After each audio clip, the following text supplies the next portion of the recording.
You're listening to She's the Business podcast.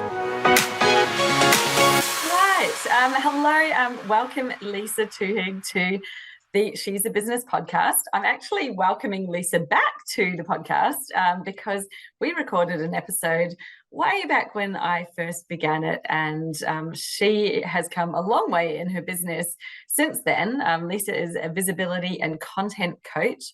And this is something that she's really stepped into and is here to share with us a lot about what she's doing differently that's really helping her to stand out and stand apart online, which I think is a struggle so many of us have. So welcome, Lisa, or welcome back, I should say. Surprise, it's me again. Yeah, thanks for having me again, Jess. I really appreciate it. You're very, very welcome. I love having, people like you, my clients, and my people who've been in my programs on the podcast, because it's such a good way to share everything that you are doing and what you have grown to and learned over time. But can you tell us what it is that you do in your business now? Who do you help? How do you help them? What is that all about? And then I'd love to dive a little bit back into how you got here. Yeah, sure. So right now I am a visibility and content coach, and I really specialize in helping women of my similar age, should we say, around about 45, 50 to 55 mark, that perimenopause, menopause range. I really help those women to stand out from the crowd online and just use their unique voice to put that into their content and have that confidence to step into themselves, because I think that there's a lot of mindset stuff that comes with going through menopause, and we tend to lose ourselves a little bit, should we say? So that's what I'm here to do, really. I'm having enormous fun. It's just been such a blast, and yeah, I couldn't think of anything else I'd rather do now. That's so cool. I remember when I first met you and you were like, I just really want to have fun and teach other people how to have fun.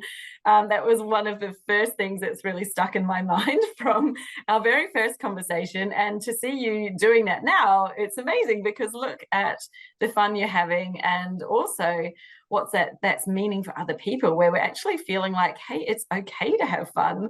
Business doesn't have to be so serious all the time. It can be fun and exciting. And I think I'd love you to talk a bit about this, because I know that you also come from a corporate background, and when we have had so much of our life, especially those early years out of school, out of university, into some organization, and we get told how to act, how to talk, how to do all of the things. I remember sitting down with managers when I was young, and he'd say, let's tone down this email a bit, because I was emailing someone, probably being quite direct about it. And this was actually in the UK, so you would relate, Lisa, because that's obviously where you're from as well. And he's like, yeah, I think we need to be a little bit less direct. And so I got toned down over, time and time again. And this really then, how are we coming out of that and into our own business? And what are some of the challenges that you see with people? So maybe you could talk from your own personal experience as well, but then what you are helping people to do who are also in this place. Yeah, no, it's a really good point, because I spent over 20 years in corporate. I was a project manager on like multi-million pound construction schemes. So I did a lot of work with having to write newsletters to go out to the public. We had to go with onto media, and there was a lot of writing, and it was very persuasive writing. And not only that, it was we had to sort of create business cases to go up to senior leaders and to boards who would sign off these multi-million pound and dollar schemes. So the language that I was using was it was so refined over years and years with their brand voice. And when I came out of corporate, I was just at that point where I felt suffocated, because I'd watered down my speaking and my writing just so that I would fit in with all of that. And if any of you are rebels out there, you'll know you hate that. We don't like to be told what to do. Oh my goodness. Well, you're so similar about that. Oh, it's awful, isn't it? Because you do feel like you've lost you, and you're like, well, I've got so much more to share, but it's almost like you're told that they don't want it. They don't want it that way. They want it in this certain way, and it is kind of crazy to think about just how much hyperbole and all these fluffy words and things are in there just to make something sound impressive, so that some people who think that they're really important and impressive go, well, this is obviously good enough for me to sign off on because it's got all these important sounding words in it. And I'm like, oh, it's just so fake. Anyway, that's my experience, but back to you. Yeah, that's so funny. And you know what, just about over a year ago now, I was in a corporate role and I was earning like multi six figures. It was insane. The salaries there were just crazy, but there was still part of me that was thinking, do I really want to be doing this? You know, I'd had a business before. I'd come back into corporate because I was lured in by the finances. It was very, very rewarding. But when I went back in again, I had this senior role, and still I wasn't allowed to use my voice. And I was a leader. I was supposed to be leading people. But yet when I spoke about things in the way that I did, because I was speaking to a bunch of engineers, I had to moderate what I said so much, because their personalities they clashed a bit with my personality. So I found myself yet again having to moderate everything that I said and everything that I wrote. And I just got to the point where I thought, this isn't for me anymore. I need to step out and be myself. You know, I've got another 15, 20 years working, and I don't want to be doing it here. So yeah, I think that was huge for me. Absolutely.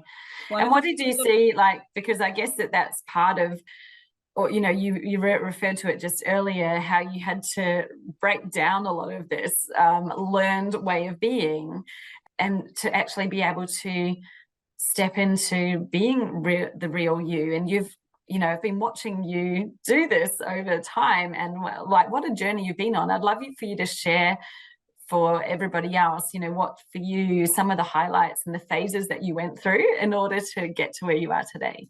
Yeah, so I started out in Business Jam with you, Des, and you were very straightforward with me, and you said you need to niche in, you need to have an offer that people actually want to buy rather than just something that you want to deliver, because you have to have clients to make it a worthwhile business.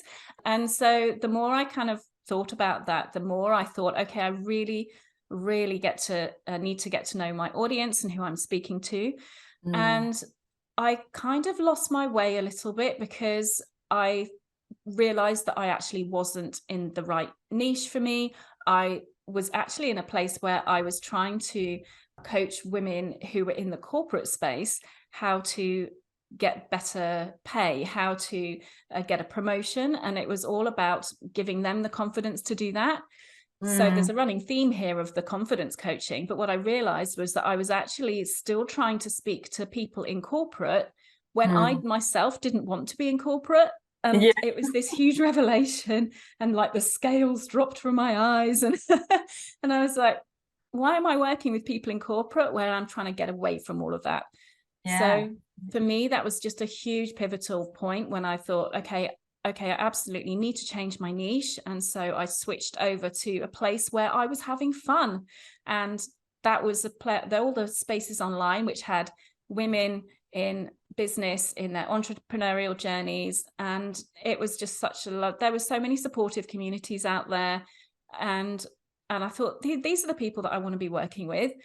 I'm actually going to retrofit what I do to suit them and what they need from me. So that was critical to what I started to do. The second point that came up for me was then, okay, well, now I know who I'm going to serve and what I'm going to do with them. How do I speak to them in a way that they understand? And how do I wade through all the noise online? And what I realized I'd been doing was I'd been inadvertently, and very unlike me, I'd been looking at everybody else in the online space, all these shiny women who were doing really well, and these people who were suddenly bursting onto the scene with their really amazing content. And I was just thinking, oh, well, I need to write like that then. That's how you get success. And so, of course, I then was the equivalent of ChatGPT at that stage. I was then sucking everyone else's style into my writing. And so it just sounded really bland, and there was no kind of real authenticity behind it. And it just didn't feel like me. So I think a lot of people struggle with that, and that's Yes. where I had to create something different. Yeah. This is such an important conversation because you've just sort of described like the phases that you go through and actually really discovering the real you and your real niche and your voice. And when you become like an impact maker, it's not because you've learnt the ways of doing it that everyone else is doing. It's actually because you've gone to that next level, which I'm sure is the next piece, right, that you're about to talk about, is actually finding what's within you and saying it in your way and in a way that works for you. Because the trouble with regurgitating or even mimicking with, say, styles and structures of what other people are doing is that you're completely in your head. You're not speaking from your heart, you're doing it from the head, and it has no energetic impact. Like, it really is, as you say, bland. Even though you might be using what feel like exciting words, it's got no energy coming from within you.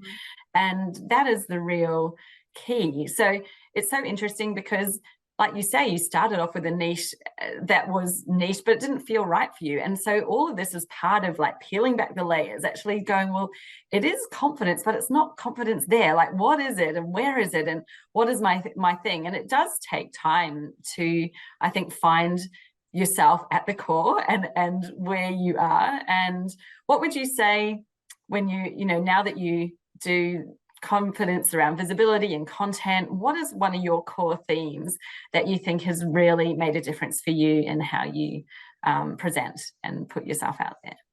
Yeah, so the thing I noticed online was that there was a lot of seriousness going around. And the thing that I wasn't tapping into enough was the fact that I love humor. I love using it in my day-to-day life. Then there were so many clues leading up to this point where I realized that's what I should be using in my content. I've got a story about when I'm like a lot of other entrepreneurs, I have lots of activities I like to be doing. I don't like to stick with one thing. I get bored really easily and I just need to keep making things fresh.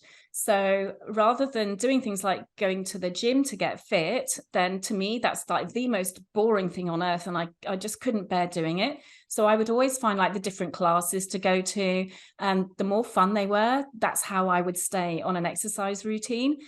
And over time, I just like, after having children, and I had zero stomach muscles left. And my friend, it was actually my boss at work, one day said to me, "Oh, you don't fancy coming and joining me in a beginner's pole dancing class, do you?" And I was like, "That sounds like fun. Let's do that." And it was literally like that moment was the catalyst for so much that's happened in my life since then. It sounds like ridiculous, but if she hadn't have asked me to come along to that, then the journey that I took would not have happened. So what actually happened was that I stepped into this world of dance and gymnastics and so much more. And it just blew my mind that I could do exercise, not realize I was doing it, be in a community of people who were having so much fun. And I could bring my personality into what I was doing in this space as well. And as I got better and better at my pole dancing, it was more pole fitness, like hauling yourself up poles and like doing gymnasticy things up it. The more and more I got into that, I was like, right, I'm ready. I'm going to get confident and I want to perform on stage. And so I started doing a little bit of that here and there. But what I noticed was the style of the dancing was all pretty similar. And I just thought one day, I was like, why don't I just do something different here? Why don't I shake it up a bit and do a comedy routine? And from that point on, people would just come up to me afterwards and just go, "Oh my God, I saw your routine. That was the best thing in the show. It really stood out." And I was like, "Oh, okay, I might be onto a thing here." And that was the start when my comedy routines on stage just got more and more ridiculous. They got more and more silly, more fun, more engaging. And I had people coming up to me after every single performance just going, "When are you coming on stage next? I want to see you perform." It was just, yeah, I had so much fun doing it. And it just made me think, oh, actually, this comedy, something I really, it's in me. And this is what I need to bring out in my writing because it's already there. I do storytelling on stage in those performances. I know how to engage with my audience. I know what they want from that routine. And some of it, saying with my hands over my mouth, might be a little bit rude. But, I know my audience, and that's what they were looking for. So I had to give it to them. So yeah, that was kind of where that theme of humor and comedy started coming into my writing. Amazing. What would you say if someone's thinking like, yeah, I love things that are funny and a bit lighthearted, and it does, it is like a breath of fresh air when you've been reading all these business things, and I agree that it can feel so serious at times. And actually, sometimes you can scroll on Facebook and literally just, these are the mistakes you're making, this is what you're doing wrong, blah, blah, blah, blah, blah. And I'm like, whoa, okay, everyone, like, let's stop telling everybody how many mistakes that they're making all the time. And I know that that's what some guru is saying, you need to like focus on the mistakes, but it's like, yes, your content does not need to be so critical and to be so damning and like making everybody feel so bad that they're making mistakes. Like, yes, you might want to use it in content, but how about you use it in a really positive, fun way, and make it seem really inviting and fun instead of so like you could like just come off that feed thinking, gosh, I don't even know what's going to happen next. And it's like doomsday, right? Because it's also negative. So I love that you're bringing humor to it. My little voice in my head straight away is like, well, I can be funny at times, but like, if I'm actually trying to be funny, I think that's when I'm not funny at all. Like, I can be very anti-funny, or I think I'm funny and no one else does. And I'm sure that a lot of people think that too. It's like, yeah, when I try to be funny, it's like, are people laughing at me trying to be funny instead of laughing with me?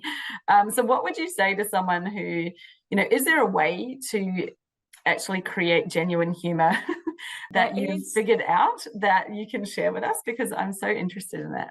Yeah, there is. And this is something that I do get quite a lot from people, is like, oh, but it's okay for you. You're a natural writer, or you're naturally funny, you're naturally this. And I was like, well, actually, I'm really not a natural writer at all. In fact, I do believe it was probably this time a couple of years ago, Jess, that you said to me, Lisa, you're actually quite good at writing. And I was like, no, I'm not. So I think that's number one is, don't underestimate how good you probably are at your writing, because what I learned was the more and more I practiced writing, the more my voice came out, and actually the more funny I became, just because I brought that sense of like, oh, well, I'm just writing, so I might as well just write in a way that feels good to me.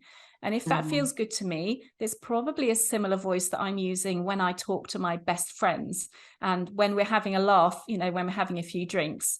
Yes. I'm not speaking business to business here. It's like I'm talking with my friends. So I think that's probably the first thing to do, is just to kind of break down those walls that we seem to have through the screen. Yes. And just make it really, okay, I'm out with my friends. How would I talk to them in this situation here? So that brings that conversational piece into it. Yeah. I think there's a few other things that we can do as well. So you spoke about the pain points. Now, it's so easy to start off posts with, oh, I can see that this is happening to you, and oh, isn't it dreadful, and isn't it awful? And we see it everywhere, and we think that's what you need to do to get people's attention. But actually, I agree, you need to speak about those pains because they're very real, and it does show that you're relating to people, where they are. But what I found is that you can actually do that in quite a lighthearted way that doesn't make people feel bad, at the same time as acknowledging that those things are happening to them. And the way that you can do that is to get super, super specific about what that looks like.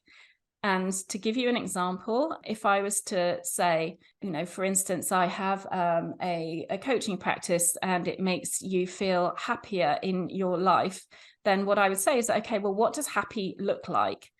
And then I would, get my client to then drill down and say, oh, okay, well, happy to me means that, I feel that I can just walk out the door and not worry about the drama that's unfolding in the house with the laundry. Because there's arguments going on with the teenagers and my husband. Like, oh, okay, so that's great. What does that really, really, really look like now? And I get them to drill right down to the nuts and bolts of what's actually happening, which when you translate it into that language is actually much funnier because you can then see that it's something that happens to us all on a regular basis. And it's when you make it so basic like that, it does something magical. It makes it very relatable and almost quite funny.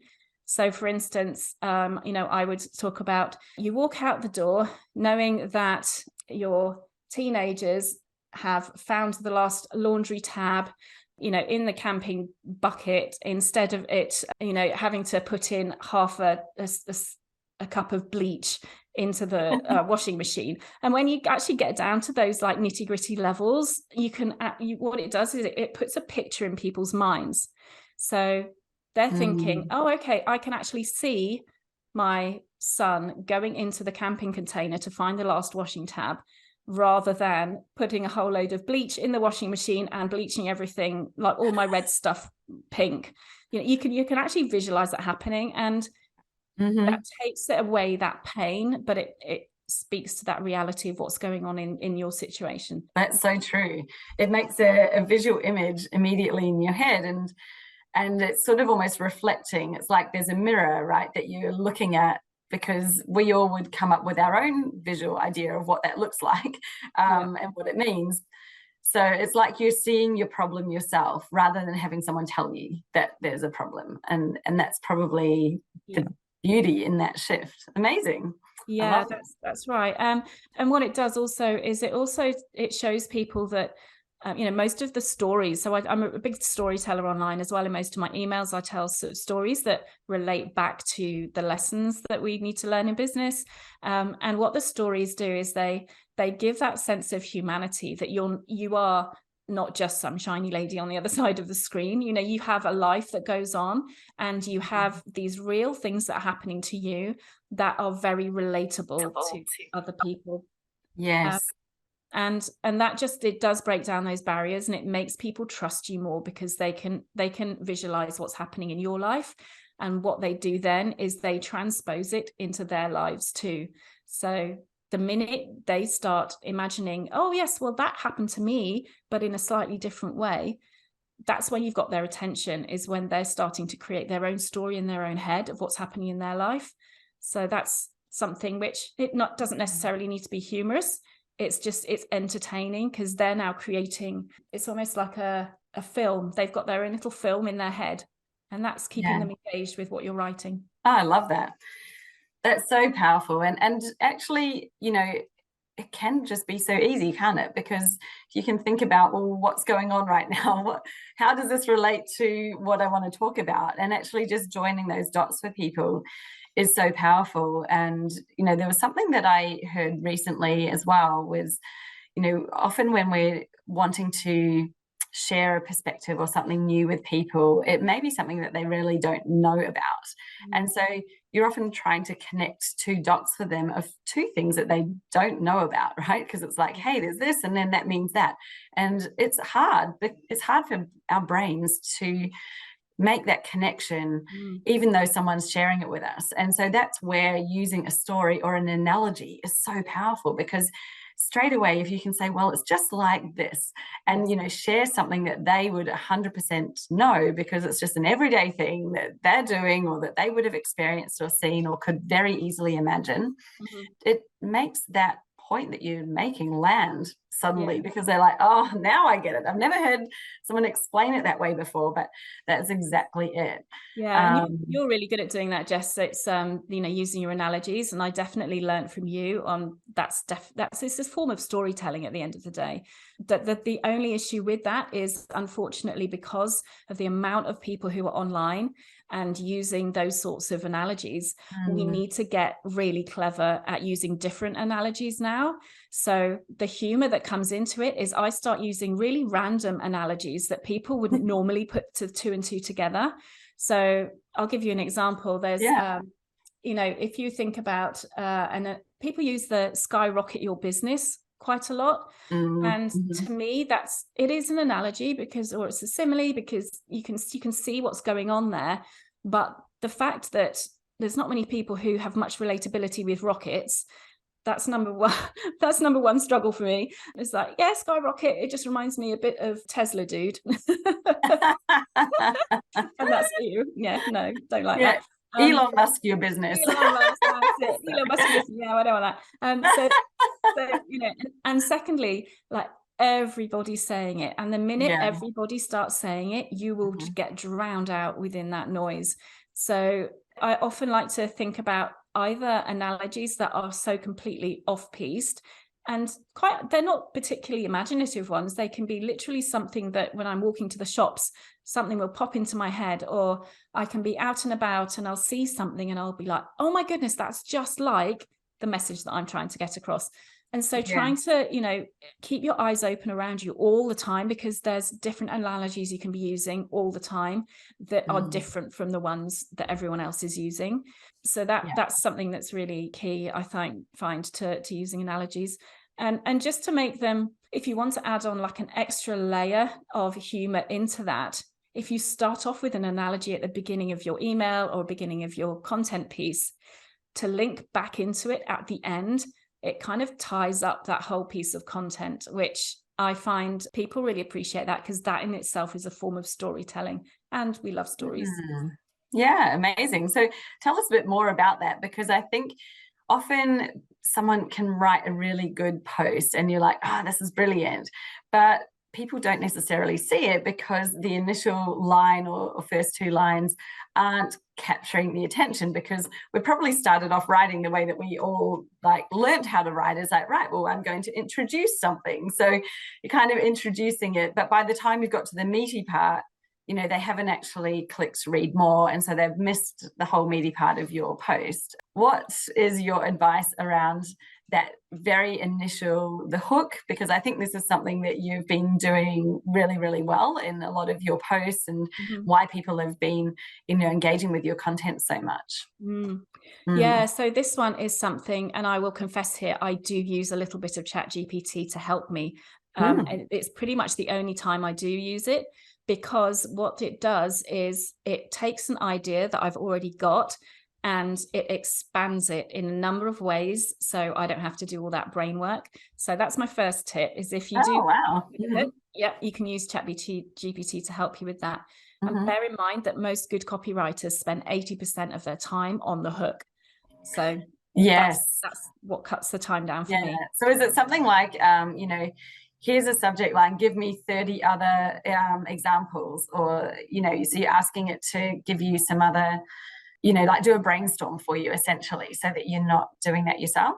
Is that how you use it? You can use it in that way. The other way that I sometimes use it is if I have an idea for a hook which is quite long, then I can get it to try and shorten it. Or my favorite way is if I have a hook that is kind of like, yeah, that's okay. It's almost like I can go in and ask it to give me synonyms for one word. And the minute I do that, it will generate like 20 synonyms for a word. And sometimes just changing one word can completely transform the hook. It's absolutely amazing. The only caveat with that is if you're anything like me and you like the kind of slightly saucy kind of language, then it doesn't really do that. So sometimes I put things out there that are a bit like, oh, you know, what I've actually found as well, it's really interesting that it comes back to knowing your audience. And I know, Jess, this is something that you're so strong on. I know my audience, women of a certain age who haven't lost their sense of humor yet. And they're not going to lose their sense of humor. It's under there, it's in there somewhere. And when they, you know, they might subscribe to see comedy shows on TV, they might go and see films that have got humorous elements in them, they love those. There's always that underlying humor that they've got. So my women are also, they find things that are related to things that we all experience, you know, the funny things that happen in our lives that aren't necessarily earth-shattering and groundbreaking. They're just everyday experiences, and taking those to the level where you would confide with your best buddy. So things you'd probably never even say to your husband. It's stuff though that you'd say with your best mate. You know, those are my women, because they're not afraid to just pop that into their messaging every now and again. I'm not going to mention any of the words that I use in here, but it can get a bit fruity sometimes. And I think that's part of the fun, isn't it? Because you see it and you're like, oh, that's kind of funny, and then maybe a little bit naughty or a little bit, it captures your attention as well.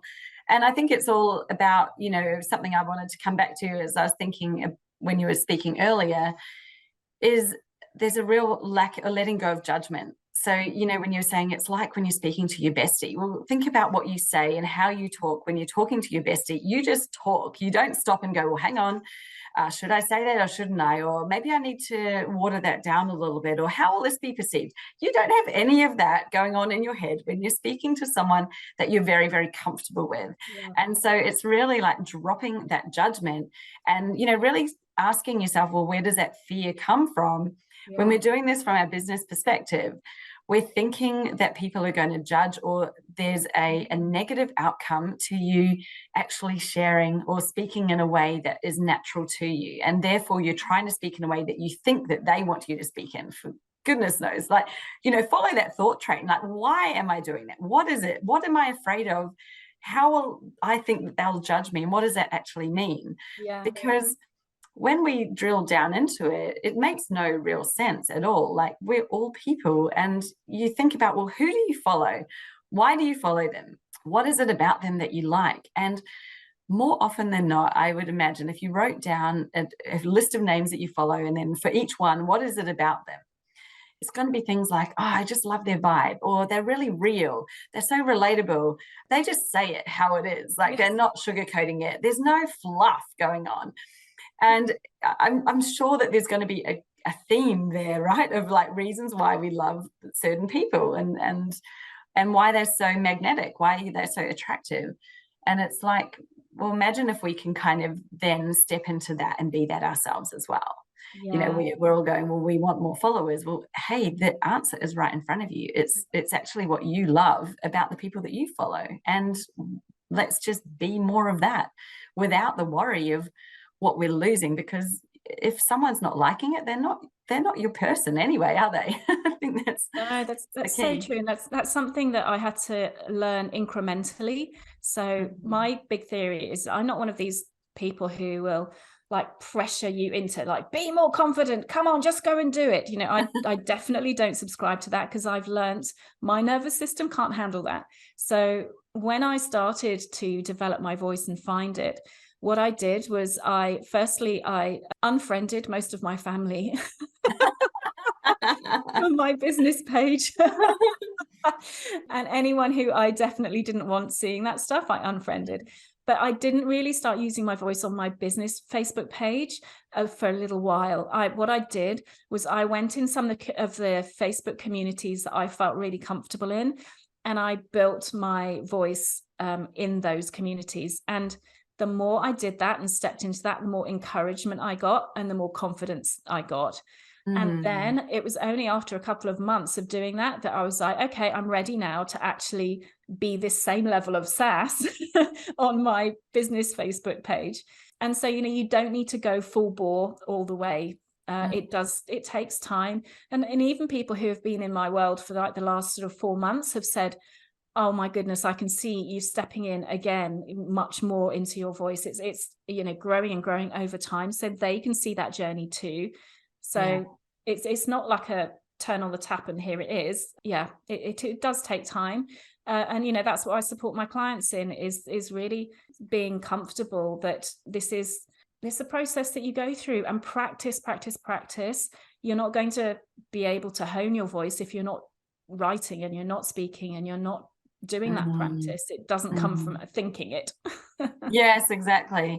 And I think that that's something so true. When we we've talked about ChatGPT a little bit on this episode, but I think this is the ideal time to probably have another quick discussion about it, because something that I see and going on, and I really fear for a lot of people in doing this, is really heavily relying on ChatGPT to produce your content. And the reason why, and is exactly what you just mentioned, Lisa, is it's making your voice the sum of what everyone else has said. So what ChatGPT is doing, it is actually looking at stuff that already exists out there, and it's amalgamating it together and giving you an outcome of what has already been said. And so the more we do that, and then the more ChatGPT content that's going back into the metaverse or whatever we want to call it, like it's all coming back to us again with that higher volume of the same. And it's really going to water down and become very vanilla. And I am someone who's been very slow on the uptake of ChatGPT. I think the only time I've asked it to do something was to look at my own content and to give me an output that it only looked at my stuff, because I was like, I don't actually want other people's words. I want my own words. And yes, you can make my life easier by giving this to me so I don't have to write it. But I'm still not going to take what it's given me, even though it used my own words. I still am going to edit it so that it feels right, and it's what I want to say, and it's got everything with it. Because, as you said before, you know, it's the energy that comes with it. And when we're using words that other people use or things that have come from the external, and it's not within, then it doesn't have any energy attached to it. It doesn't have that ability to make that connection on the deeper level. And having said that, you know, we can learn stuff from other people and it becomes our own, but it's like, I think it really needs to come from within. So it's kind of learning how to use ChatGPT in a way that's helpful for you, but that doesn't turn you into vanilla. You know, nothing against vanilla, it's lovely, but often we add things to vanilla to make it exciting, don't we? And like, no one's out there going, wow, I just really hope this ice cream shop has vanilla. We're like, we always know it's there. It's there every time. But you might be looking for something that's different that you've never had before. And your eye is drawn to that. And we kind of get a lot more excited about it, don't we? So yeah, what are your thoughts on ChatGPT and how you use it so that you can stay many true? thoughts. So many thoughts, yes. I heard a great analogy this morning of somebody was saying that using ChatGPT, it's like using the same tea bag over and over again. I love that. Yes. Oh my goodness. Every time you use it, it just gets watered down a bit more and a bit more and a bit more. The way I like to think of it is that it's almost like the hyperactive 20-year-old graduate trainee you've got in your company who's like incredibly enthusiastic and just wants to get it all right, but you need to keep on telling them and directing them and pushing them and leading them, and you kind of just wonder in the end, why didn't I just do it all myself?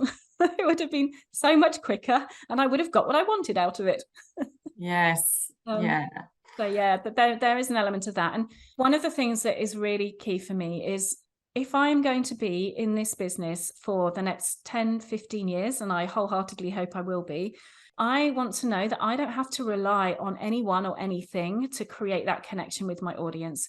Because as a personal brand, there's the reason it's called personal. It's not ChatGPT brand, it's personal. And if people don't feel like they are engaging with me, then they're not going to be interested. And I'll tell you a secret, actually. What I realized was that there's a few really, really big names in sort of these business spaces have gone back to writing their own content, because not only was it that they were batch posting a lot of stuff, but they were outsourcing it to virtual assistants and who would, of course, use ChatGPT. They were outsourcing it to copywriters. And as good as those copywriters were, there was not the same energy. And I have noticed this actually within the last 6 months, maybe. There's been a bunch of people who are really, really big names in this space who are actually starting to go back to writing their own in the moment content.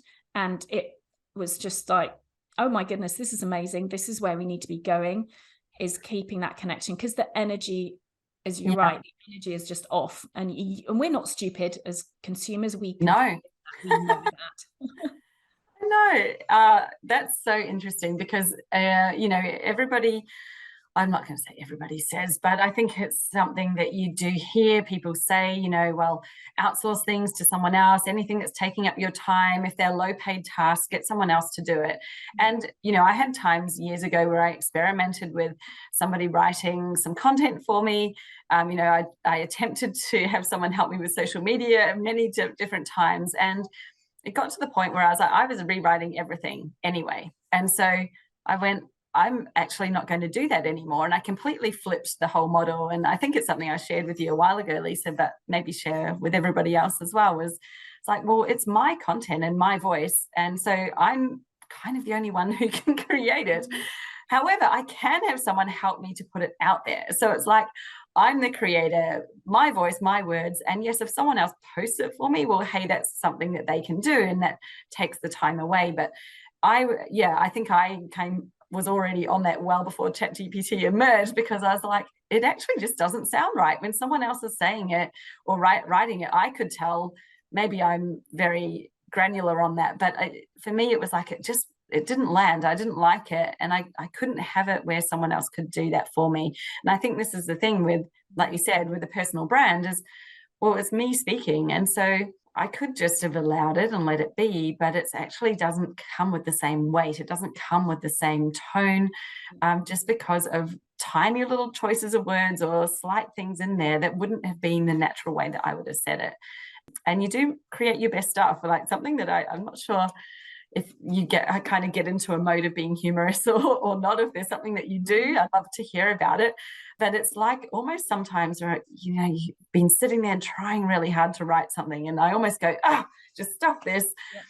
I blow the air out, and I'm like, what do I really want to say? Well, it's just this. And I kind of like just get a little bit of a groove going on, and then I'm like, bang, that's it. And it's been there the whole time. And I've just been masking it by trying too hard or thinking about it too hard. It's like it already exists in there. I just needed to kind of blast away all of this, I don't know, the overthinking, the whatever I was doing that was stopping it happening. I was definitely in right brain. I needed my left brain to switch on. But you're nodding, Lisa. Tell me what you do to get that, how do you kind of spark the humor so that you're already in that state when you come to create your content? Yeah, it's a great question. I have found what works for me, and it's different for everybody, but it does take time to find out where your creative zone of genius is. And I know mine tends to be very early in the morning. So if I wake up and there's no one else up yet, I've got my little routine, and I go and like make a little nest on the sofa with the cat and my tea.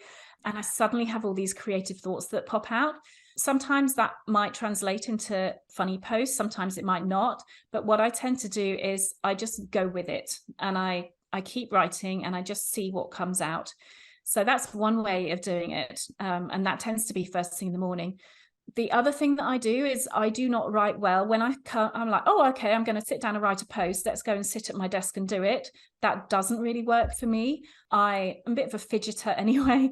But what I like to do is go, right, okay, I'm going to go for a walk, because I know that movement and fresh air and a change of scene just sparks that creativity in my brain. I don't know what it is about it, but it's amazing how it works. So I always need to take my phone with me, because I'm constantly recording messages on my phone, just going, oh, here's another good idea. Yes. Oh, I do the same thing. It's amazing, isn't it? It's so good.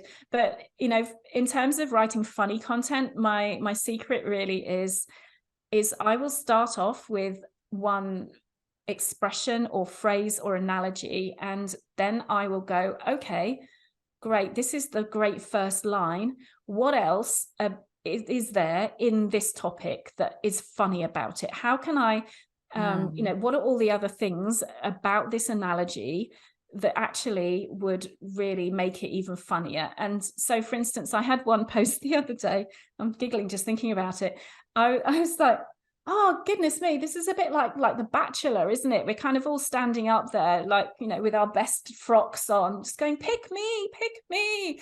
And I was like, oh, okay. So what else happens on The Bachelor that I can relate to that message? And then I was like, suddenly, oh, goodness me, they have bath time romps, in the middle of a field. And what else do? They go on like overpriced helicopter trips. What else do they do? What else happens in that situation that I can then have in my post and relate it back to the theme of the message that I'm doing? And so once I've got that one topic, then that just blows up for me. It's almost like not expecting yourself to write the perfect post first go. It's having one theme or one topic or one thought, and then just seeing where that goes and trying to just get that all down there, and then like joining it together with all the threads. And I think the critical thing is that people say, oh, okay, you can write the funny stuff, but does that actually get you sales? And my key thing on that is the humor, it's the icing on the cake. It's almost like the sponge in the cake needs to be your core messaging, and that messaging has to be absolutely solid. Because if you then try and put icing on the top of it and you've got a saggy cake, or you've got a cake that just doesn't do its job, it really doesn't taste nice, there's no point in putting the icing on the top because it's just going to be awful. So it's that fundamental of knowing, you know, who your audience is, what it is they want to hear from you, what the offer is, and how your offer and you are the best person and the best offer to do that job for them.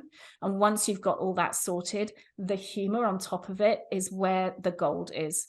I'm so glad you said that, because I think that it's very easy to get lost in the surface level stuff, and, you know, thinking, oh right, well, I just need to be humorous and then it'll make, you know, people come, and what do we think is going to happen? Like, they're going to engage with your post or follow you.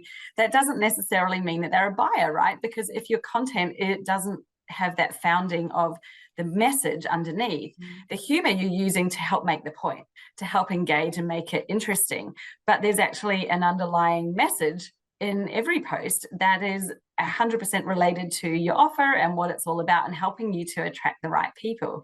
And so that's where, like you say, you have to start with that, because otherwise the content is just fluff. And it's actually like you're attracting an audience of fans but not buyers, and that's never going to have a business that's sustainable. You're just going to be really busy creating content that people love, which might be fine if you know, all you want to do is have a lot of followers on your Instagram account and feel awesome about it. I think that that's so important, is, you know, really coming back to thinking, well, this is actually just how you're packaging it together. It's a way of delivering your message, and the message underneath, you're really 100% clear on all the time is what you're going to do. And this, an example that came to mind the other day, I'm like, every time I seem to go on Instagram Reels and you scroll and you get the feed, it's like, how many people are doing a reel about what is trending reel audio? I'm just like, oh, that is just like, there is nothing in that. It is not enticing. It's not creating desire or demand for your offer. You're doing it to try to get views and visibility. But how many people are doing it? Like, literally scroll through the reels, every second one is like, hey, there's trending audio. I'm like, that is not a message. You know, and not to be critical of someone, maybe they're creating audio and trying to sell them, but it's like, think about a different way to do this, because it's not how people might watch it thinking, what is the trending audio? But they're not watching you thinking you're a leader, I need to follow you. You're just a content regurgitator, basically putting out something that other people have already created. And you know, the platforms themselves do that job. So that's an example, just to give an example of content that has no value in it. You know, you might get views, you might get people watching it. It has no value for your business, because it does not create a desire or help to connect their existing desire to your offer and help them take that next step. They're just going, oh, thanks for that. Off they go. Oh, I'll tell you a really funny story on that one. I had to laugh the other day. It was I had somebody pop into my inbox when I was doing a review for their Facebook page, and they said, I couldn't really understand how this one post on Facebook got like maybe 3 likes, and somebody DM'd me and that was it. And then I went over to Instagram and I used a bit of a different image, same text. I used a different image and I got 500 people like it. But I looked at the stats and 98% of them were men. Her target market is women. And then she was like, I don't know what happened. And she screen dumped and like shared with me the picture and the text. And before I'd even had a chance to respond, she was like, I know why. And the reason was because the picture that she'd put on Facebook was a silhouette of her with the sun shining in the background doing like some sporty thing. And the picture that she put on Instagram was of her very shredded, ripped in a bikini on the beach. It was a perfect example of, you know, putting stuff out there just to get the followers and the likes, but actually they're not your target audience at all, and the message isn't landing with the right people. And I just thought, oh, I'm so glad she realized that herself. It would have been really awkward. Yeah, that's so good though, isn't it? Because like, what a simple way to actually see your own stuff, because sometimes we're too deep in it, and even just the act of her screenshotting them and putting them together and looking at it side by side, it's like abundantly clear straight away, well, that's why, that's what's happened. And also, you know, such a good point to dive into the data more. You know, like she did take that second step of like, oh wow, I've got all of these people liking it, who are they? Let's just look at the first level of data that I get from Instagram, and wow, that told a totally different story, didn't it? Because it's like, yeah, they're not actually her audience who are liking it. So, you know, I think we always need to dive under those initial stats to see what is the reality underneath, because it can tell such a different story, and it really then helps to shape your future decisions when you're coming from the data that's real. So that's such a good one. Thank you for that story. Amazing. I think this has been such a great episode. I love how just broken it down and made it feel okay to use humor and to be yourself, and why it's actually really important, I think, to be yourself, right, Lisa? Like, this is something that you have 100% embraced and developed, and it works for you so well. And it's that you're not actually trying to be anyone else. You're being you and sharing, you know, you funny things, but also that you just mentioned how important it is to have, it's not just about creating content that's funny or sharing something random that's gone on in your day. There's a point of why you're sharing that story, because it ties back to your core message. And that, I think, is really the critical piece. And it doesn't have to be hard. You know, I don't know if anyone's listening thinking, wow, this just sounds really complicated. It's actually not. Maybe Lisa can talk through like that, you know, when you're starting, you're testing things out, but how does it change once you have like absolute clarity on your core message, the purpose, what it is that you're selling? How does that change things for you? Yeah, it's amazing actually. So the steps that I take with my clients when I'm working one-to-one with them is I really start with them and their brand voice, and really enhance that, because I think what a lot of people do is they try to be everything to everyone, and they don't understand actually what their audience is looking for from them too. So I get them to look at their brand voice, and then I get them to match that up with their audience and say, well, are the two aligned? Because if they're not, then, you know, it's like I'm a mum speaking to my teenager in a voice that I'd use to speak to a toddler. You know, it just doesn't make sense at all. So, you know, we need to make sure that they match up, and then we sort of go on to really stepping into the power that you've got, that you are the best person for the job, and that then the skills that you have then relate to the skills that your clients are actually looking for in you. So when I speak to my clients about, you know, being the voice of themselves online, it's always in complete alignment with their clients and who it is that they're doing this work for. Because if you're not doing that, then, as you say, it's just going onto the internet and sharing stuff for the sake of it. And I think the biggest thing for me is that one of my key messages is that if you're feeling that you're struggling with making your content, I know there's like a million different people out there saying, batch your content, don't batch your content. Here's how to create 365 days of content in 10 seconds. And, you know, there's just so much about the more content, the better. Whereas for me, if I'm going to be in a place for 10 years, 15 years, where I have to post content every single day, maybe two times a day, even if it's just 3 or 4 times a week, over that period of time, why would I not want to really use my own voice, because it makes it so much easier, really understand what it is my clients need to hear from me, because that makes it so much easier. But also, if I can make it fun to create that content, surely I'm going to want to create more of it, and it won't be this enormous chore that I have to do every single day. Because I can't think of anything worse. It's like going back to the gym analogy, you know, going to the gym and pushing weights, for me, doing that every single day, I would just, I wouldn't be here. You know, I'd be incredibly unfit.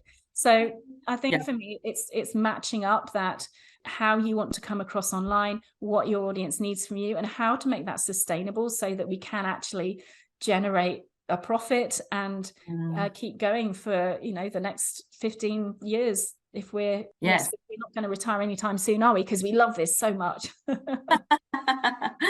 Yeah, that's so true. I think, you know, when it is it's like you create the game that you can win, because you make it fun, you make it easy, and it's easy to do. And that's not to say that, you know, you have to do everything yourself, but like Lisa's saying, you know, it comes from you originally, like it's your original content, and that's what makes it stand out. That's what makes it different, because it hasn't already been created by someone else. And when it comes from you in that format, then you can have other people help to put it out there and do the other things, which takes the time away from you. But you can be the generator, the creator of your own branded content, which, yeah, it is so important. And exactly, I think the other key message that I heard from you, and even just in sharing your story and what you do, is you take that time to think about it. So when you're putting something out, there's the quality over the quantity.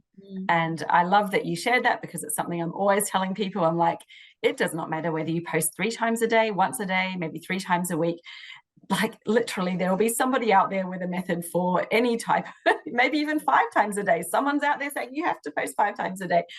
Great, that's what may have worked for them. That's something that they're doing. That does not mean that that is the way. There is no one best, right, only single way of doing it. And what you're saying, what I've discovered as well, is like the quality over the quantity. Like put something out that has a meaning, that has context, it's got something relevant, and there's a purpose for it. So that ties it back to, it's your main, what it is that you're out there to share with people. You know, why are they coming to you?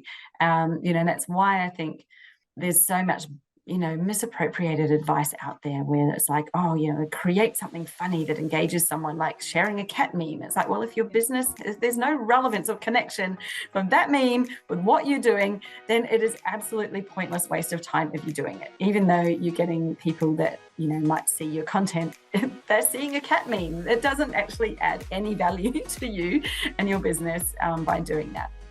So yeah, that's a really great message that you put forward today, and help people to think about. And I just love that it's like, let's just have fun with it.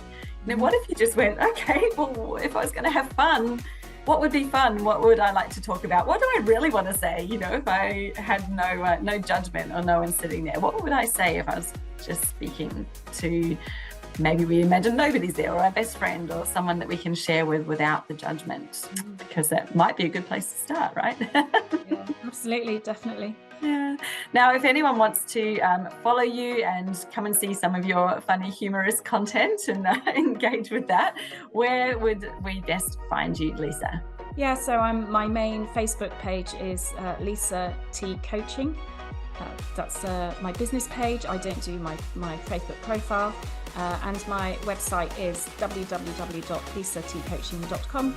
So yeah, just pop over. If anyone wants to DM me, then I'm into my DMs. Or if you want to, you know, chat to me about working with me, then that's you know, we can just jump on a call as well. So I'm open. If you're an introvert like me and sometimes you don't want to have a call with somebody, it's easy to go into DMs, isn't it? Yeah, that's lovely. Amazing. Well, I'll hook up those links in the show notes so you can dive down there and connect with Lisa. And thank you so much for coming on the podcast today, Lisa, and sharing with us.